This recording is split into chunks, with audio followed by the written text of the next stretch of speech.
to get the next MP3 from that retreat, which is called The Power of Intimacy.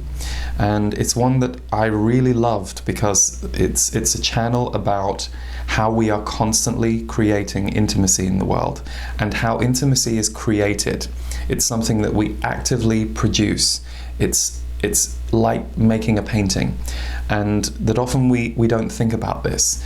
So the reason I bring that recording up now a little bit ahead of time is that this morning I was just tuning in on you guys, and it was like, okay, what needs to be addressed for this group?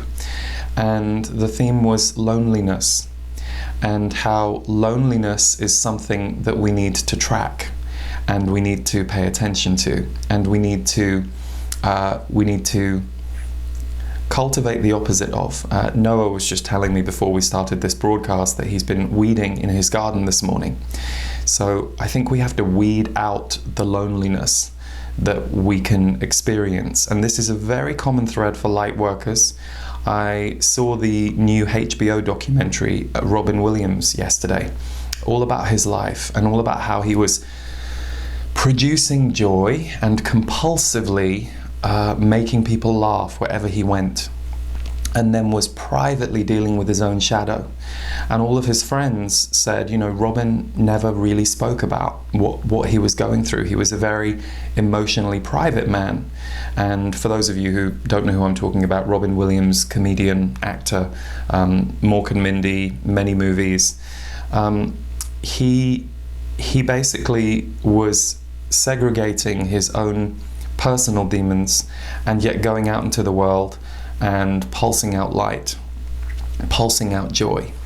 So the thing that kind of hit me when loneliness was the thing that came up this morning is, I know for me in my life, I need a certain amount of loneliness, quote unquote.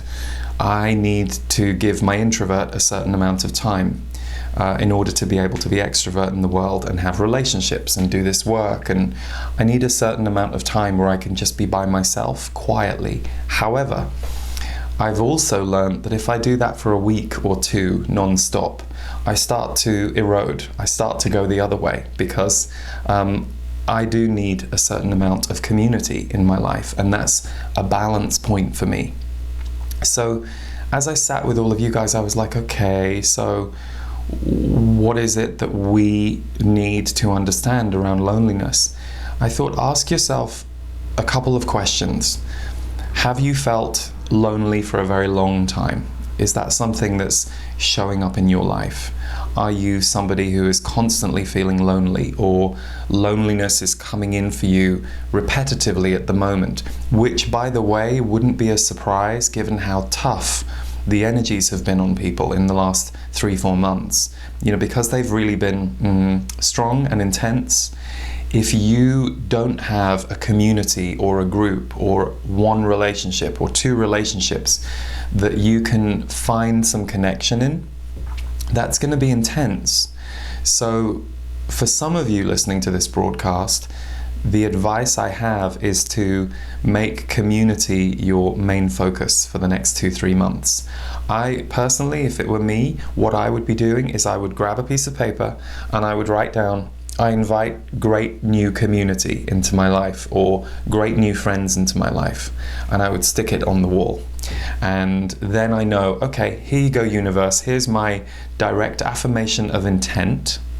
And then I would look at my own patterns of behavior and see if they were allowing that in.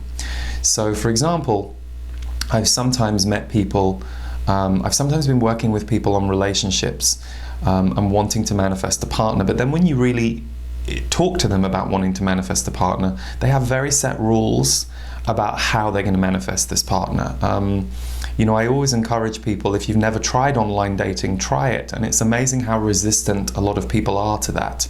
I think it's one thing to be resistant to online dating if you've tried it and haven't had much success, or you haven't enjoyed it, or it just hasn't felt like you.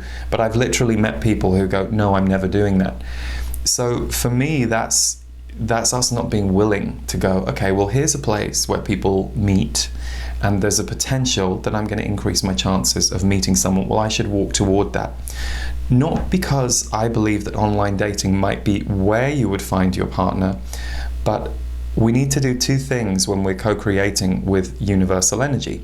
We need to state our intent and put our affirmation out into the universe. So writing it down, you might write it every day in your manifestation journal if you keep one. There are many different practices that you can do on that plane, but then looking at your own behavior and going, oh, well, I say I want community, but I've turned down 4 invitations to go out in the last 3 weeks. I haven't left the house in 3 days. Oh, okay, I'm looking at my behavior. So equally, for those of us who can live between the worlds, between the world of energy and the world of humanity, it's important to lean into our humanity from time to time if we've been hanging out in the energy worlds a little too much.